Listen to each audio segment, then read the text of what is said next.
नमस्कार। आज हम गेम ऑफ थ्रोन्स के एक बहुत ही अहम एपिसोड पर बात करने वाले हैं। Season 1 episode 5 the wolf and the lion. हाँ, ये वो एपिसोड है जहां से कहानी एक नया और ज्यादा खतरनाक मोड़ लेती है। बिल्कुल, हमारे पास इसका एक गहरा विश्लेषण है और हम कोशिश करेंगे कि पर्दे के पीछे की राजनीति, जो सत्ता का खेल चल रहा है, उसे समझें। हाँ, क्योंकि इस एपिसोड में ना वो जो छुपी हुई दुश्मनी थी वो खुलकर सामने आने लगती है। विश्लेषण भी ये दिखाता है कि किंग्स लैंडिंग में टेंशन कैसे बढ़ रहा है। विश्लेषण शुरू होता है नेड स्टार्क से। वो हैंड ऑफ द किंग है, पर कुछ असहज से हैं। हाँ, बिल्कुल। उन्हें वो किंग्स लैंडिंग का माहौल, वो साजिशें, कुछ जम नहीं रहा है। और ऊपर से राजा रॉबर्ट का वो खर्चीला टूर्नामेंट, वो उन्हें पसंद नहीं, पर राजा सुनता कहाँ है। सही बात है। और वो जॉन एरिन की मौत की जांच भी तो कर रहे हैं ना। हाँ, और उन्हें लग रहा है कि शाही बच्चों को लेकर कुछ गड़बड़ है, कोई राज है। और यहीं पर विश्लेषण एक दिलचस्प बात बताता है। नेड अनजाने में एक बहुत बड़े बहुत ही विस्फोटक राज के करीब पहुंच रहे हैं। सिंहासन के वारिसों वाला राज। बिल्कुल, उनकी वैधता का सवाल। और शायद जॉन एरिन को इसीलिए मारा गया था। अच्छा, मतलब राज दबाने के लिए। हाँ, विश्लेषण तो यही इशारा करता है। और अब नेड, वो भी उसी खतरे में है। उनकी ईमानदारी ही उन्हें भारी पड़ सकती है। ओ, एक तरफ नेड किंग्स लैंडिंग में उलझे हैं, तो दूसरी तरफ उनकी पत्नी कैटलिन स्टार्क, वो भी कुछ कम नहीं। हाँ, कैटलिन का वो कदम, टिरियन लैनिस्टर को बंदी बनाना, विश्लेषण कहता है ये एक बहुत बड़ा अहम टर्निंग पॉइंट था। उन्हें शक है कि टिरियन का हाथ है उनके बेटे ब्रैन पर हुए हमले में और जॉन एरिन की मौत में भी। हाँ, और वो टिरियन को पकड़कर कहाँ ले जाती हैं? अपनी बहन लाइसा के पास। उस खतरनाक किले आयरी में। हाँ, जहां पहुंचना ही लगभग नामुमकिन है।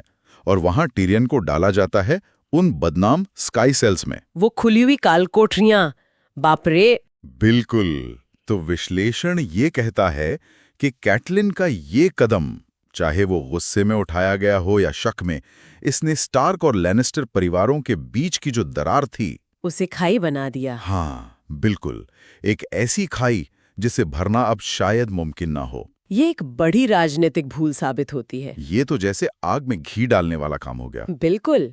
और फिर आता है एपिसोड का वो सीन जिसे विश्लेषण भी क्लाइमैक्स मानता है। किंग्स लैंडिंग वाला सीन। हाँ, जब जेमी लैनिस्टर को पता चलता है कि उसके भाई टिरियन को पकड़ लिया गया है। ओह हाँ, जेमी तो गुस्से से पागल हो जाता है। और वो सीधे पहुंचता है नेड स्टार्क के पास अपने आदमियों के साथ सड़क पर।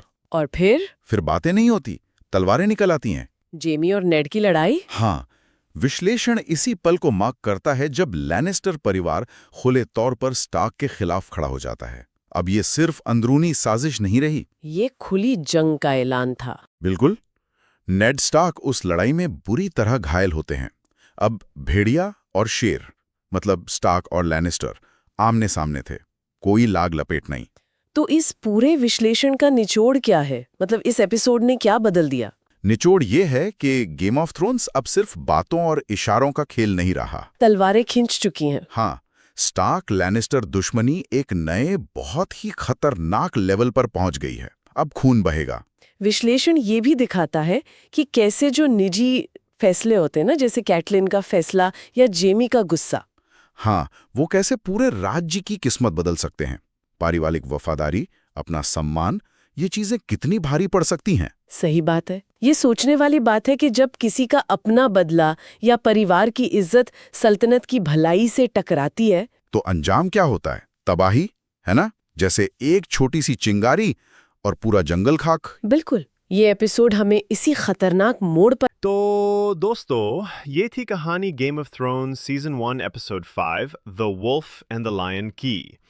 जैसे जैसे कहानी आगे बढ़ रही है, रिश्ते टूट रहे हैं, साजिशें गहराती जा रही हैं और सत्ता की लड़ाई अब और भी खतरनाक हो चुकी है।